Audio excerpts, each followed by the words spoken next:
Muitas pessoas que têm diabetes tipo 1 e não fazem a contagem de carboidratos com uma prescrição, né, da relação insulina-carboidrato, na verdade, elas já fazem em casa, baseado na experiência. E isso é muito legal, porque quando a gente pergunta para essas pessoas no consultório, muitas já estão até muito perto da sua relação insulina-carboidrato verdadeira. Então, isso é muito importante, porque às vezes as pessoas falam assim: ah, é muito difícil, eu não consigo, é muito complicado.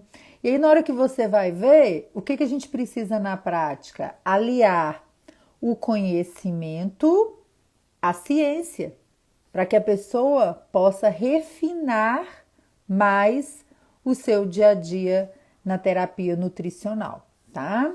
Então, esta forma de contar, ou com tabela, ou com aplicativos, né? Ou com os rótulos de alimentos, é um dos métodos. Então, repetindo o que a gente tinha falado na primeira parte, até para quem está entrando agora, todos os pacientes com diabetes podem sim trabalhar os conceitos de contagem e aplicar isso na sua vida. Vejam bem então comigo. Um paciente com diabetes tipo 2 que usa comprimido, né, e não usa insulina, porque pode usar as duas coisas, no dia a dia. A maioria vai consumir todos os alimentos no dia a dia, né? E todos os alimentos no dia a dia pode significar que ele, dentro dos carboidratos, ele pode consumir alimentos com teor maior de carboidratos ou alimentos com teor menor de carboidratos. Os pacientes que estão orientados do ponto de vista nutricional, eles têm a noção mais clara da quantidade de calorias, da quantidade de componentes alimentares, né, junto com a equipe de nutrição que são necessários para eles naquele momento da vida, e eles vão adaptando esta realidade. E vejam se faz sentido. Às vezes os pacientes chegam no consultório e falam assim: doutora, tem 20 anos que eu tenho diabetes e eu nunca mais coloquei um docinho, né, de festa, de nada na boca. E era uma coisa que eu adorava. E quando você vai conversar com o paciente, fica muito claro que aquele não comer doce, que aquela restrição alimentar desproporcional à realidade e ao conhecimento, ela vem muito de quê? Das crenças que estão em torno do diabetes. E aí anota aí, vê se vocês concordam comigo que uma crença muito comum vinculada ao diabetes é que as pessoas com diabetes não podem comer doce. Veja se vocês já escutaram isso, ou tem gente que está aqui na live que acredita nisso ainda, que quem tem diabetes não pode comer doce. É muito frequente a gente escutar isso. E quando a gente está falando do doce, nós estamos falando de um alimento que tem carboidratos, que tem outros componentes, né, mas que tem carboidrato, e a gente está falando de que dentro de uma substituição em eventuais circunstâncias ou dentro dos gostos da pessoa, dentro dos objetivos do tratamento, gente, muitas vezes ele não está comendo doce, mas está comendo uma quantidade de carboidratos de outras fontes, que não quer dizer que essa quantidade seja mais saudável, que esteja colaborando para o tratamento dele, né? Então é muito importante a gente entender que os conceitos atuais, a gente fala de quê? A gente fala de alimentação saudável, de flexibilização alimentar, né? De ter um peso o mais saudável possível, totalmente dentro do ideal. E a gente pode conseguir isso, e uma das formas de conseguir isso com a melhor qualidade de vida, o maior prazer, né? Porque a gente precisa entender que a comida é uma fonte de prazer, né? Para a maioria das pessoas, pelo menos ela é. A gente pode trabalhar todas essas coisas. E a contagem de carboidratos entra dentro disso aí. Então, revisando aí para quem perdeu a primeira parte, que caiu a conexão totalmente, né? Caiu quase o celular. A contagem de carboidratos de diferentes métodos, ela pode ser feita para qualquer tipo para qualquer pessoa com qualquer tipo de diabetes, inclusive o diabetes gestacional, que é para a maioria temporário, né, durante a gestação, que é manusear esses carboidratos. E aí, para quem faz ou para quem já pensou em fazer, muitas vezes vem muitas dúvidas, tá? Então vocês podem ir colocando aí que eu vou começar a falar dessas dúvidas. Uma das coisas que a Esther colocou aqui, ó, meu problema é o vício da balança. Imagino que a Esther esteja falando da balança para pesar os alimentos, né? Balancinha de cozinha.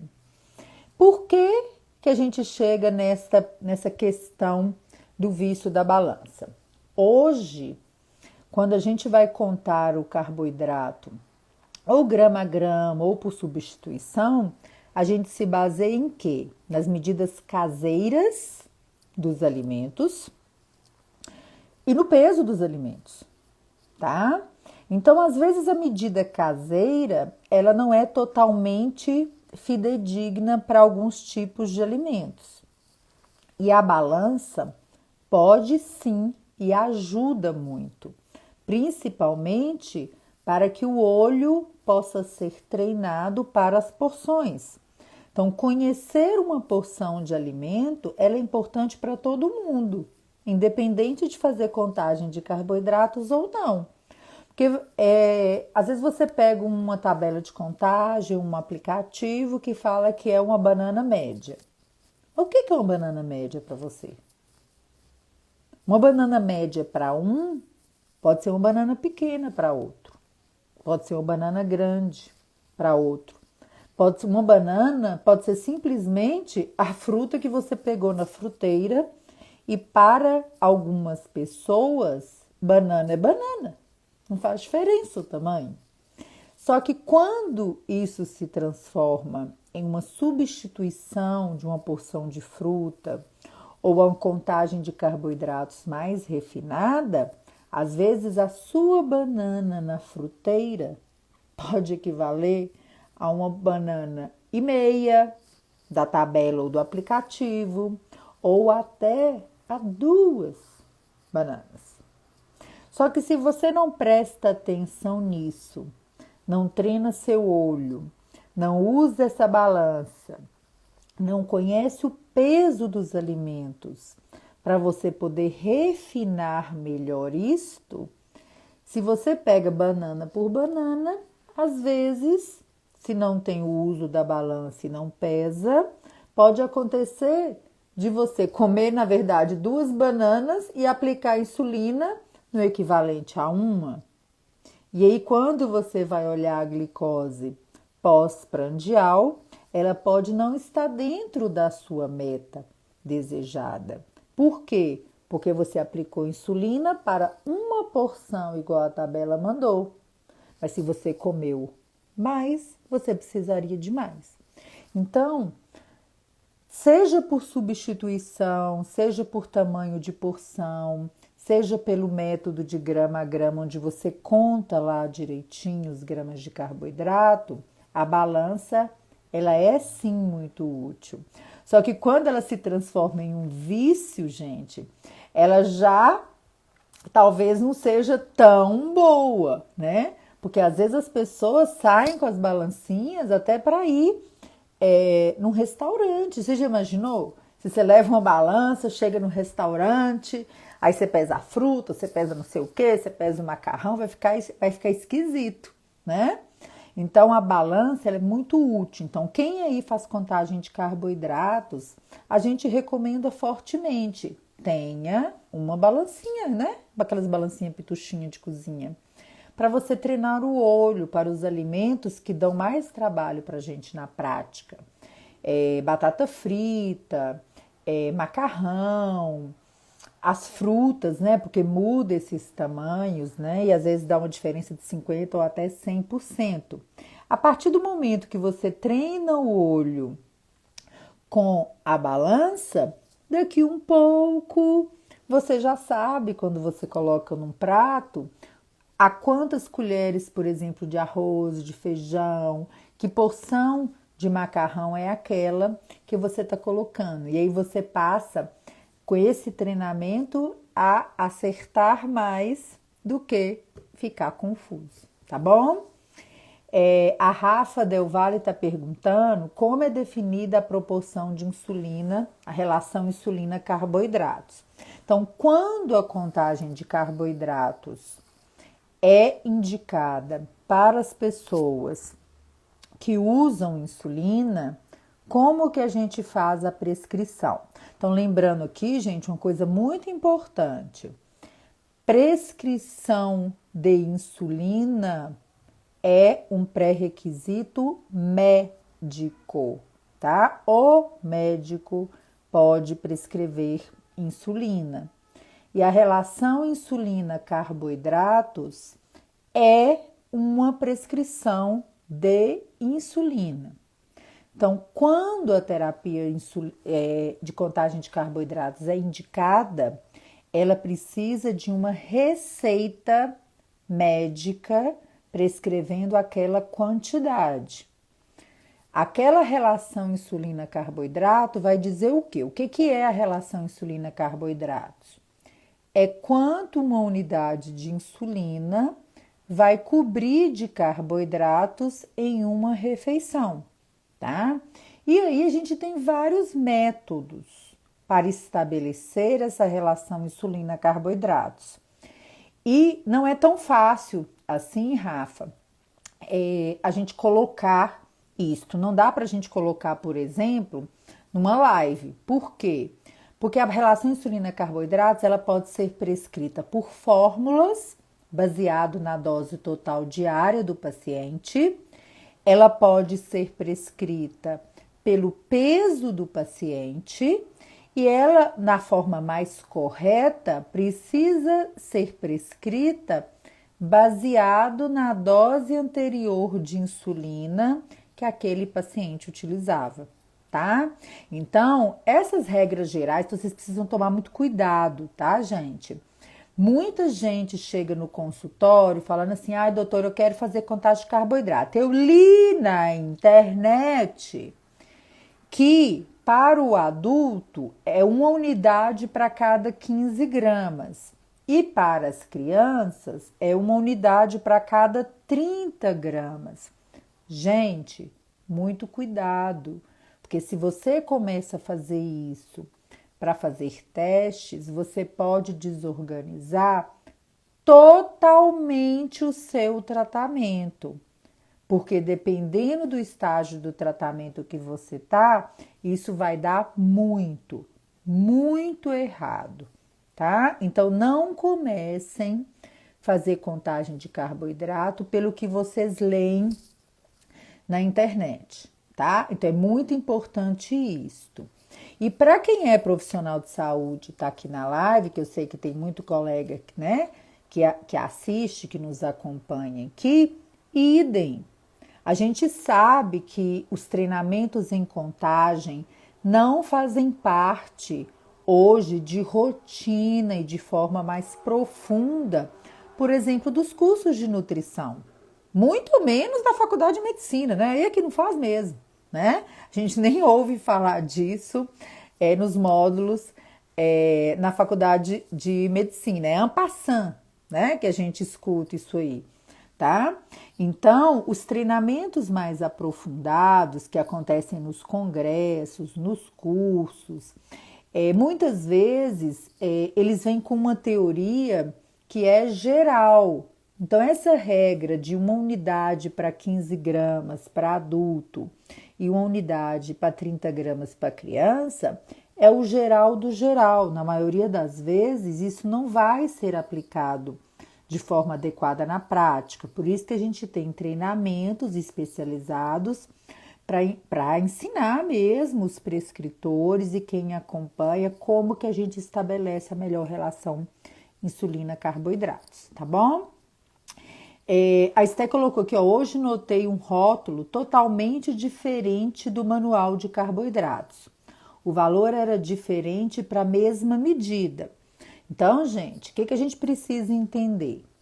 O rótulo do alimento, né? Aquele rótulozinho que foi feito para aquela embalagenzinha pelo fabricante do alimento, de modo geral, né? Às vezes a gente vê um ou outro erro, mas de modo geral, ele é o mais fidedigno, porque as tabelas, os aplicativos, eles são baseados na tabela geral de alimentos para o país, que ela vai se renovando, tá?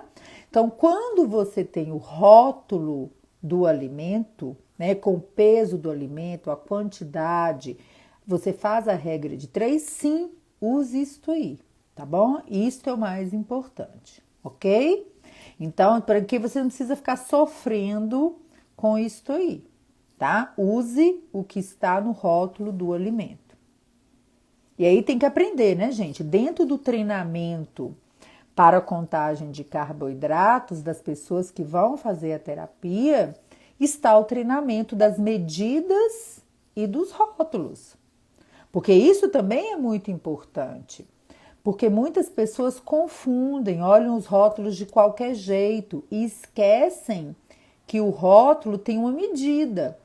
Às vezes o rótulo, vamos pôr um exemplo aqui, às vezes o rótulo está falando que o que está lá equivale a 5 biscoitos de água e sal, por exemplo. A pessoa não lê, acha que é um, vai fazer errado. É comum de acontecer, muito comum, tá? Às vezes tem rótulos que são um pouco mais complexos, separam os carboidratos gerais e daqui a pouco põe lá embaixo a sacarose, né, o açúcar comum, as pessoas se confundem no que é. Então, há a necessidade de ter um treinamento em rótulos. E para o profissional de saúde, a gente também treina nos nossos cursos em relação a como abordar isto na prática com os pacientes de uma forma mais educativa, porque isso também dá muita confusão, tá? A Rafa colocou aqui, ó, que mesmo fazendo a contagem certa, quando eu como doce, desregula tudo, né? Então a gente precisa entender, né, gente, para colocar todos os pingos nos is, primeiro, recapitulando alguns dos nossos encontros. Existem muitos fatores que alteram a glicose. Você comer o doce, ou comer uma macarronada, ou comer, sei lá, um salpicão, ou comer outras coisas diferentes, se você não tiver aquele conteúdo do carboidrato bem estabelecido, pode dar um erro? Pode. Quando o alimento venha com carboidrato acompanhado de outros componentes nutricionais, e se esses componentes tiverem mais gordura, como muitos doces têm, dependendo do que tem ali, da quantidade, de como sua glicose estava, do tipo de insulina que você usa, do que você comeu junto, o resultado que você verá 2 horas depois daquela ingestão pode te assustar, tá? Mas muitas pessoas que estão mais afinadas com a contagem de carboidratos, que têm o olho mais treinado para porção, comem doces e têm glicoses boas, né? Dentro da meta 2 horas depois, tá? Então, acho que isso é uma coisa importante. Quando o alimento tem muita gordura, então, né? E aí a gente fala de um modo geral, né? Se o alimento tem mais gordura, se o alimento tem mais proteína, a gente sabe que a absorção, o tempo de absorção desses componentes é diferente. Então, a gente não imagina, né? Se eles são mais longos, a gente não imagina que 2 horas depois a glicose pode estar boa e vai continuar boa. Às vezes ela está boa 2 horas depois e sobe 3, 4, 5 horas depois, por causa dos outros componentes nutricionais, tá bom? A Regina colocou aqui, né? Não dá para fazer da minha cabeça a experiência apenas, exatamente, né? Mas a gente precisa valorizar, gente, a experiência que vocês têm com os alimentos, o conhecimento. Eu sempre falo com o pessoal que a gente alia experiência com ciência, porque assim a gente tem mais chance de acertar, né, no dia a dia. E às vezes acontece, né, com a gente, da experiência confundir a ciência, e nem sempre isso dá certo. Vira e mexe no consultório, a gente precisa usar aquele famoso vamos começar tudo de novo, porque a experiência, a rotina foi invadindo a vida da pessoa e da família, e aquela contagem de carboidratos e aquela relação insulina-carboidratos que antes funcionava, começou a ficar confusa. A pessoa começou a achar que num horário estava caindo, no outro estava subindo, e aí o grama a grama, a balança, o aplicativo já não está tendo tempo de usar com tanta frequência. Quando a pessoa vê, o que aconteceu? As doses de insulina começaram a viajar aí no dia a dia da pessoa. E aí aparecem outras questões. Se é se subestimar ou superestimar os carboidratos e as porções começam a acontecer com muita frequência, o que começa a acontecer também?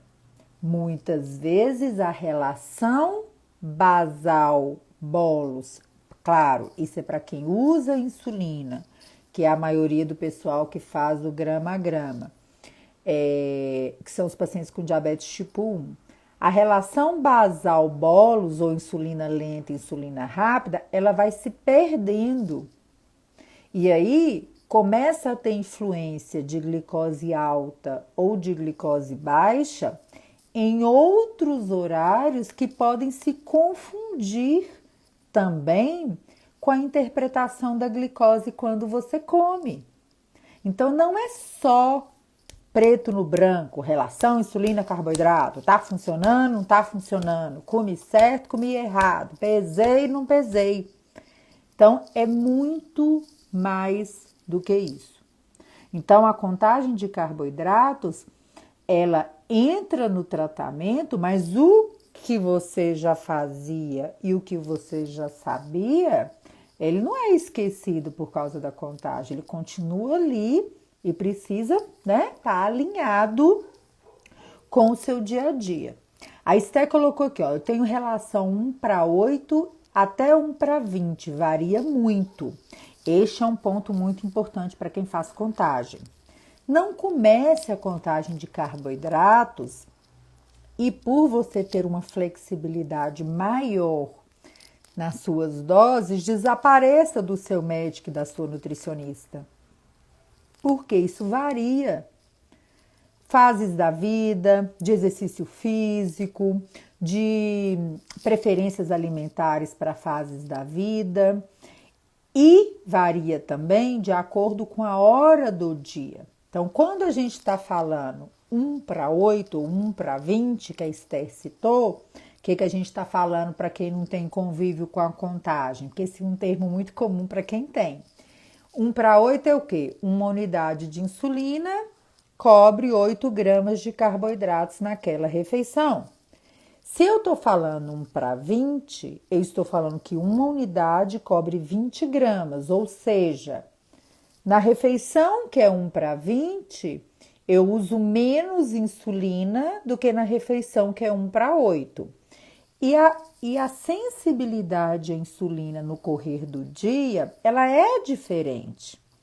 A maioria dos pacientes insulinizados precisam de mais insulina para cobrir a comida no café da manhã do que no resto do dia, e muitos outros vão precisar também de mais insulina no lanche da tarde ou no lanche do início da noite.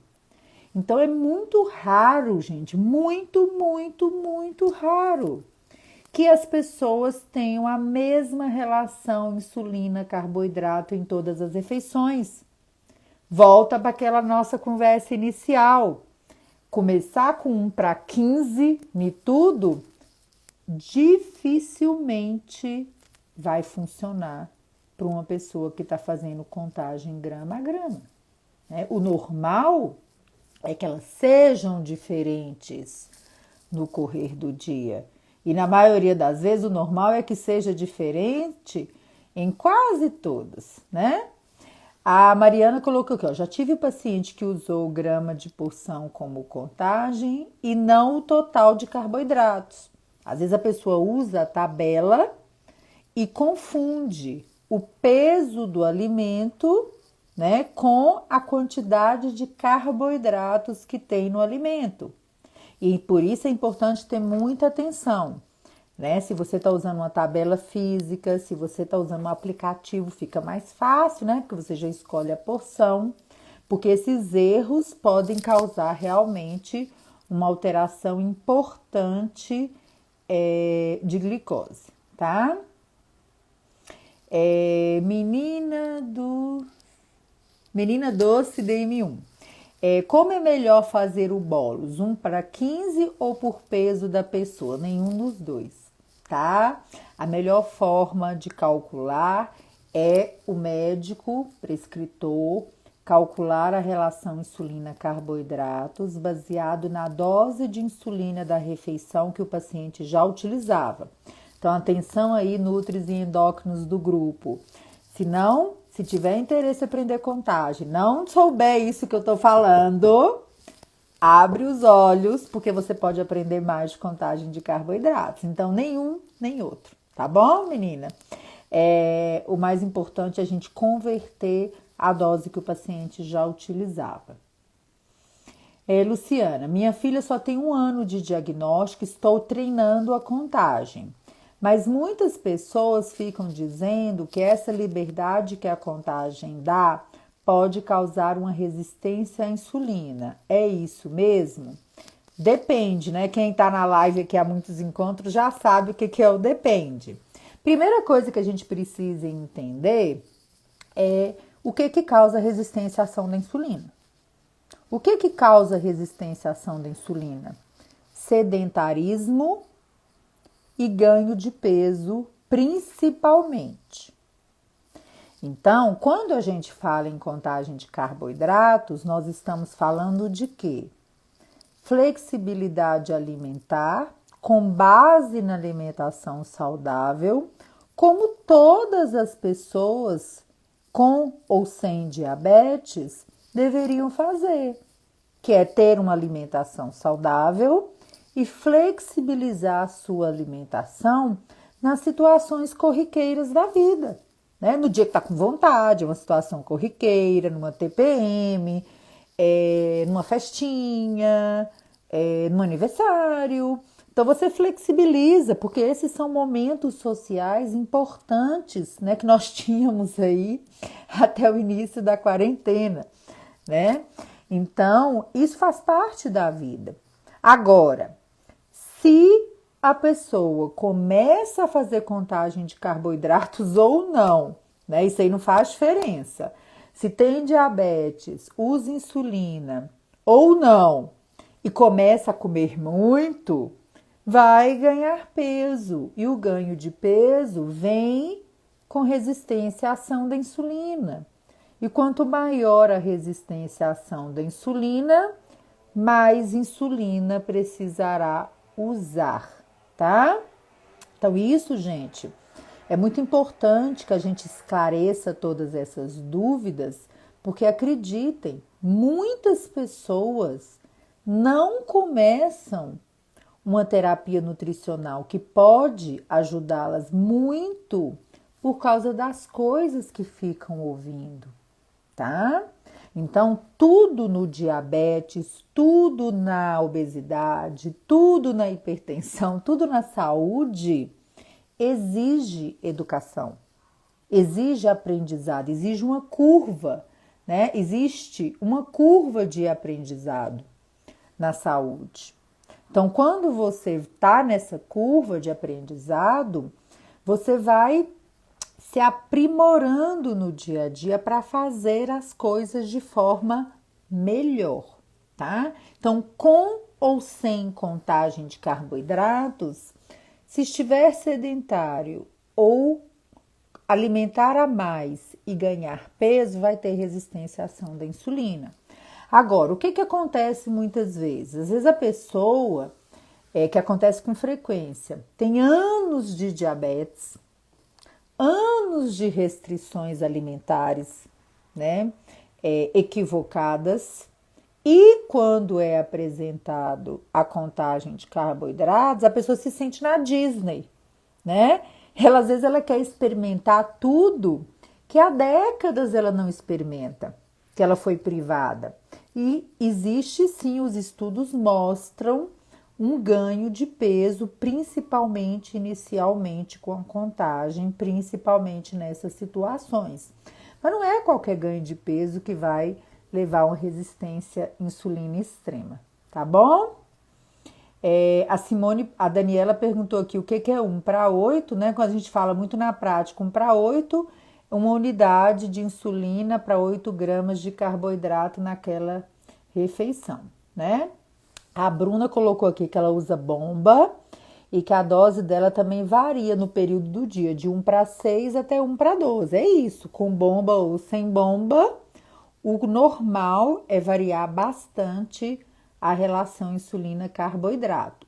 Sendo, repetindo aí para quem entrou depois, que com ou sem, né, gente? Com ou sem contagem de carboidratos, a maioria dos pacientes com diabetes tipo 1 ou os pacientes com diabetes tipo 2 também precisam de mais insulina no período aí em torno de 4 a 8 horas da manhã, que é um período onde os hormônios que são liberados, eles agem tornando mais difícil manter a glicose dentro da normalidade. Então, não levem susto, não achem que está errado se na sua prescrição estiver uma quantidade maior de insulina no café da manhã do que em outras refeições.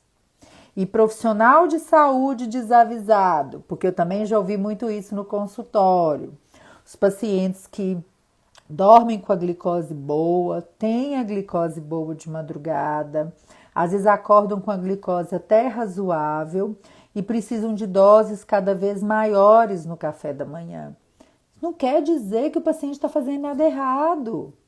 Muitas vezes, principalmente nos adolescentes, na puberdade, essas doses tendem a ser muitas vezes, gente, até 2, 3 vezes maiores do que a dose do almoço. Eu, por exemplo, tenho muito paciente, não é pouco, não é muito paciente, usando relação insulina-carboidrato no café da manhã de 1:2, 1:2,5, 1:3, e no almoço 1:12, 1:10, e tá tudo bem, né? Tá tudo bem, porque ele tá precisando daquela dose, tá?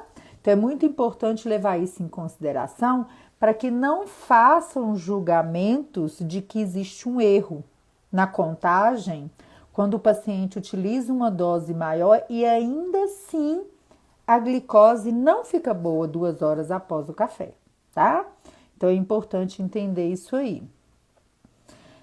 A Rafaela colocou aqui que tem 3 tipos de medidas de relação insulina-carboidrato, quando faço e quando não faço exercícios também.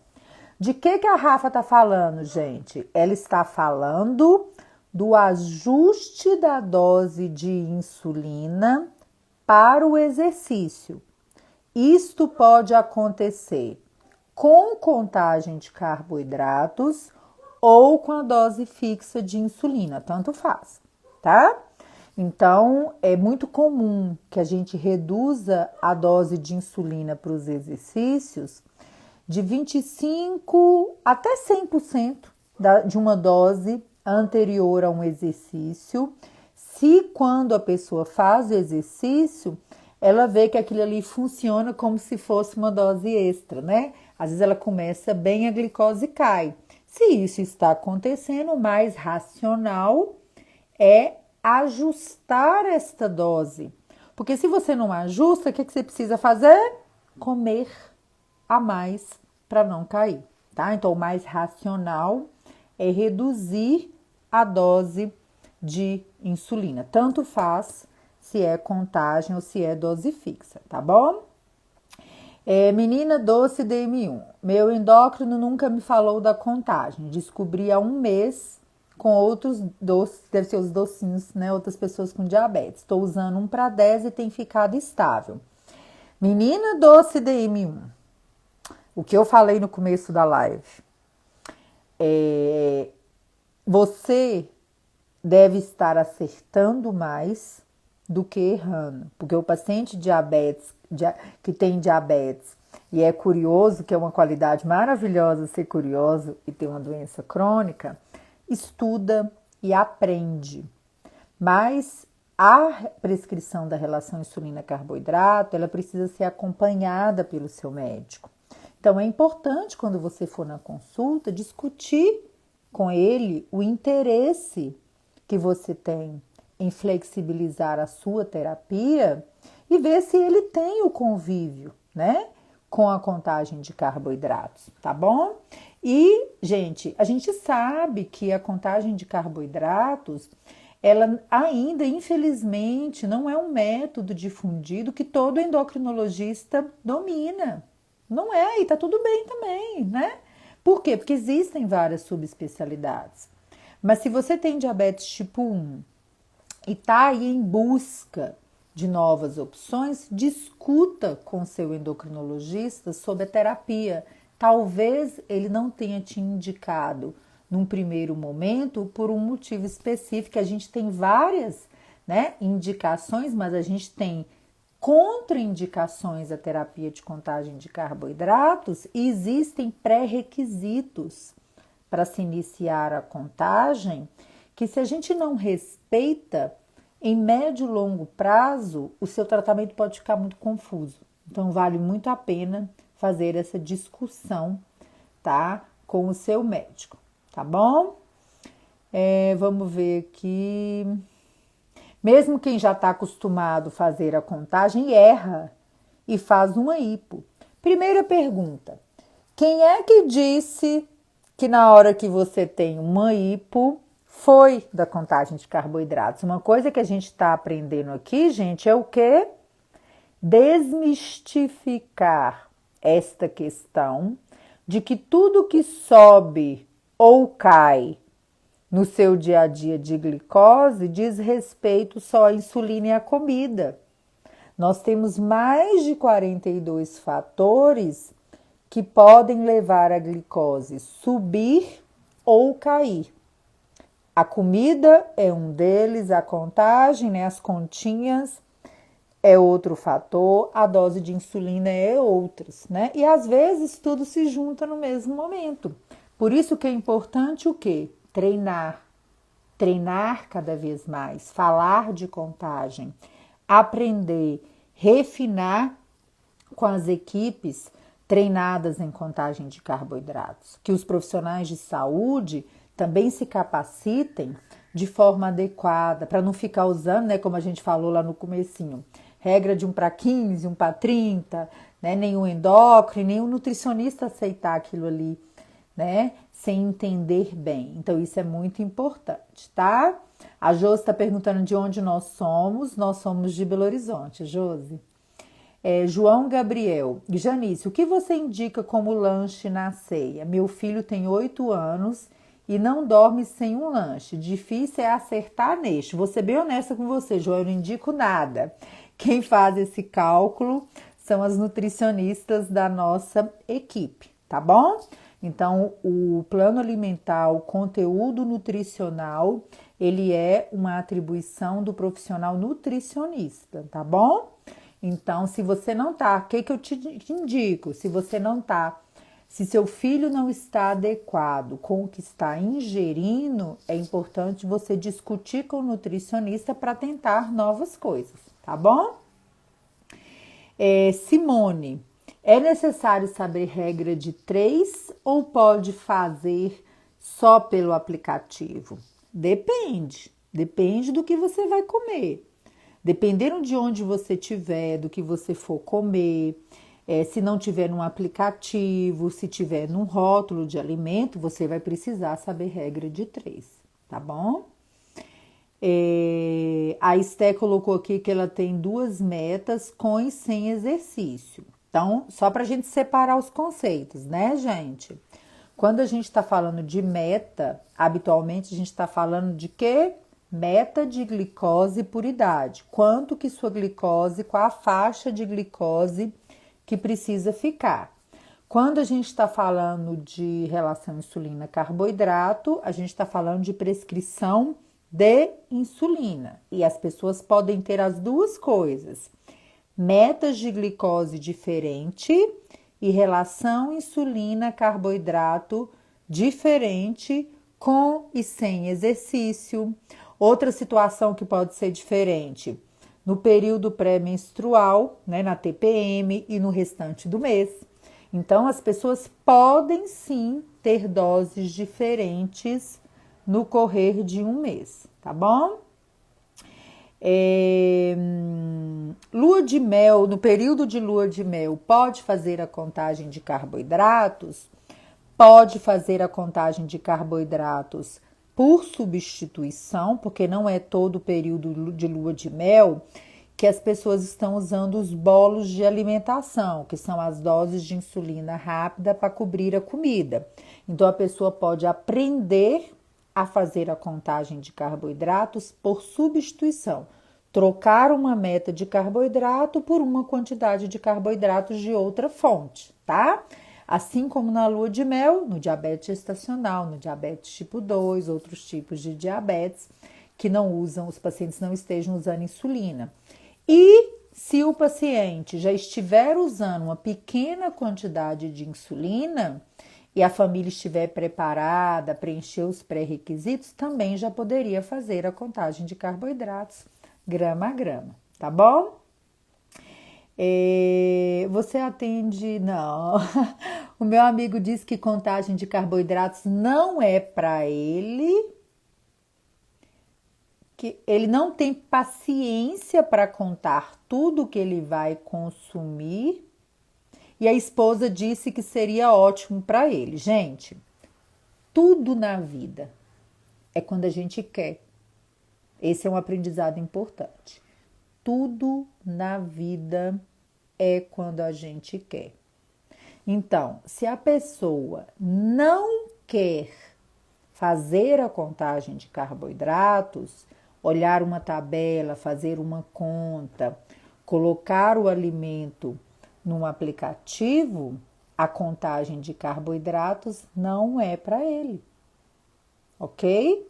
Então é muito importante ter esta clareza, ninguém é obrigada, tanto que é um pré-requisito, querer fazer a contagem de carboidratos, querer fazer aquele a mais no dia a dia. Mas não quer dizer que se você não fizer, você não vai ficar bem controlado. Agora, o que é importante ter clareza? Tem gente que fala assim, ó, não quero fazer contagem de carboidrato, não quero fazer conta, não quero fazer nada disso. Mas eu quero comer bem variado. Hoje eu quero comer isso nessa quantidade, amanhã eu quero comer aquilo naquela quantidade. Então, a pessoa precisa ter clareza do que ela quer. Não precisa fazer o grama a grama, poderia fazer por substituição, né? Olha, a minha meta de carboidratos nessa refeição são 50 gramas, então eu vou comer 50 gramas de outra coisa, mas sempre tem uma continha. Ou uma lista de substituição que fica um pouco mais engessada. Agora, o preço de querer variar tudo e não fazer a continha pode ser não alcançar as metas adequadas, né? Então, é uma escolha, sempre é uma escolha.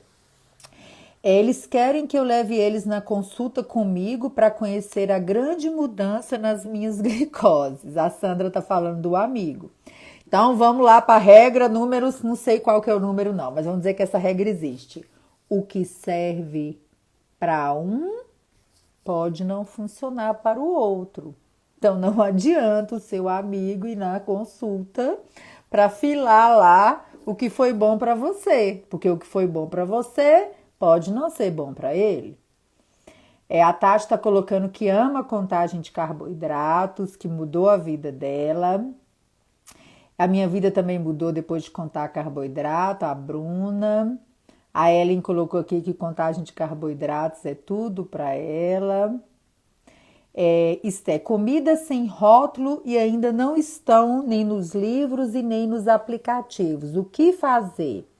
A equipe de nutrição sempre recomenda, gente, que você tente escolher um alimento que seja o mais parecido possível. Assim, a maioria tem, né, gente? A maioria tem.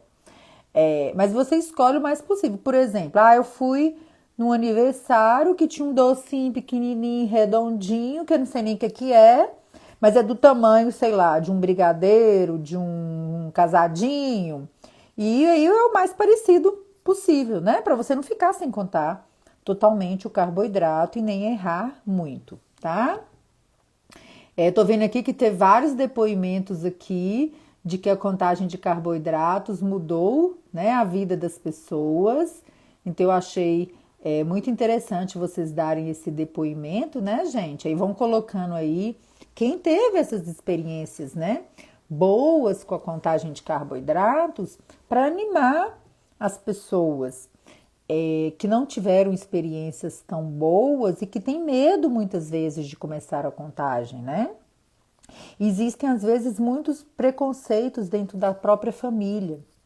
Então, às vezes você vai no médico que te prescreve a contagem, você chega em casa e fala sobre a contagem e as pessoas que têm muito enraizado na cabeça que uma pessoa com diabetes precisa ter restrição alimentar, que flexibilização não faz parte do tratamento.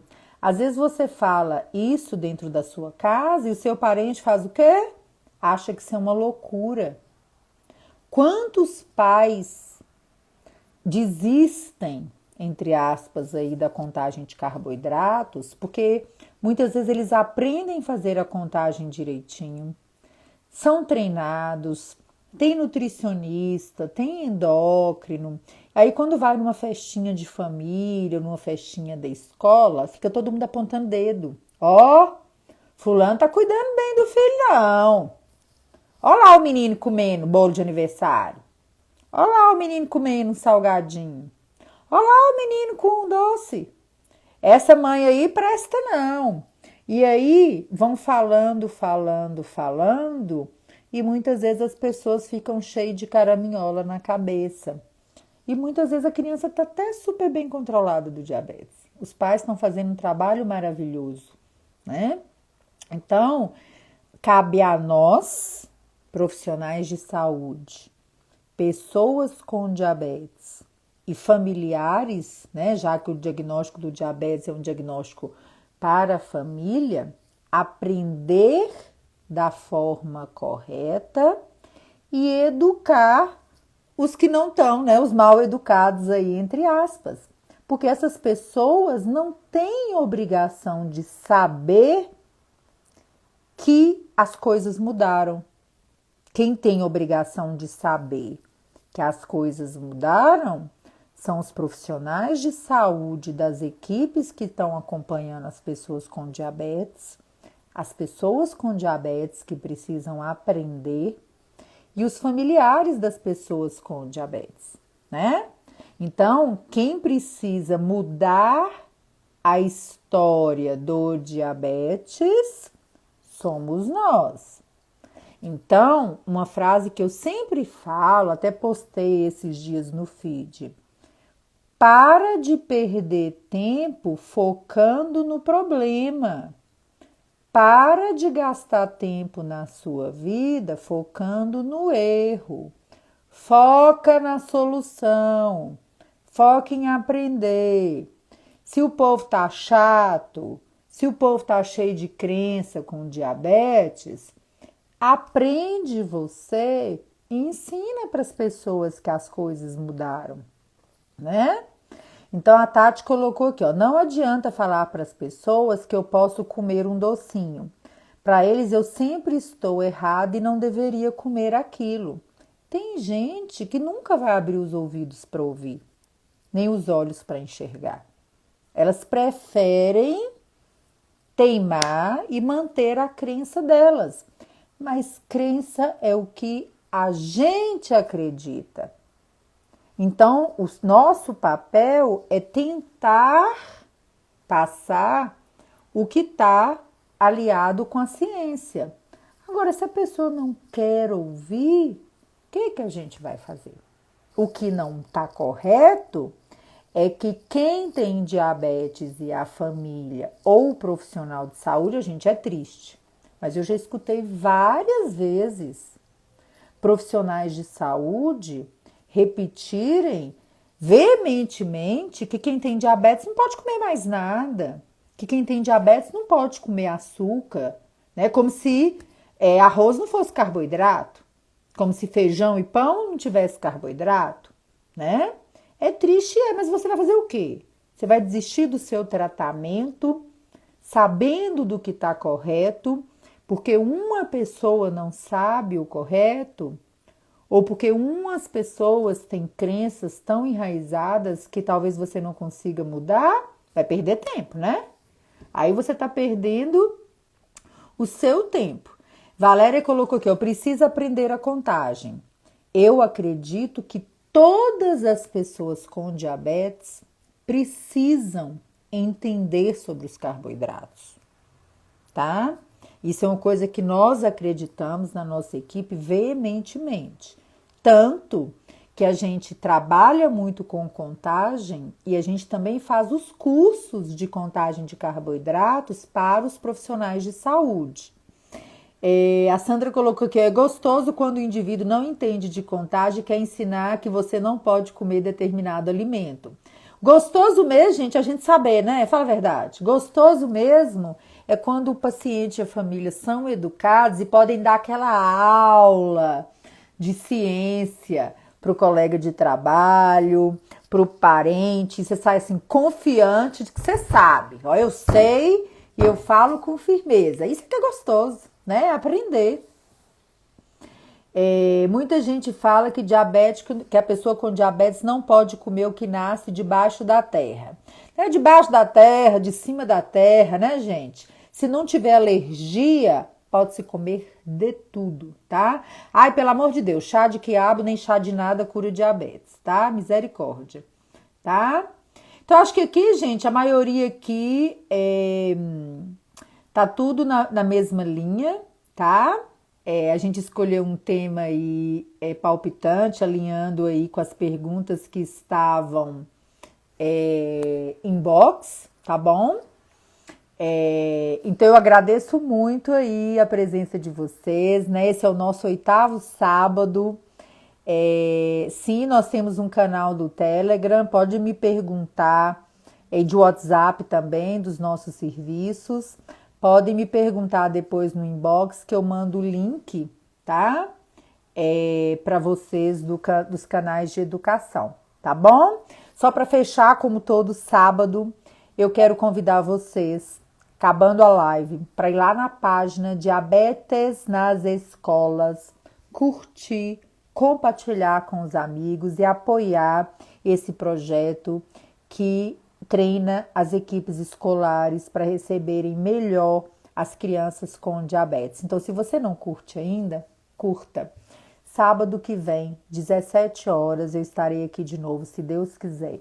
Chame seus parentes, chame seus amigos que têm diabetes, vamos aprender junto e vamos tornar a vida de todo mundo mais fácil. Porque quando a gente aprende, a vida de todo mundo é mais fácil. A vida de quem tem diabetes, a vida do parente, a vida do profissional de saúde, o sistema de saúde, tudo fica mais fácil com a educação, tá bom?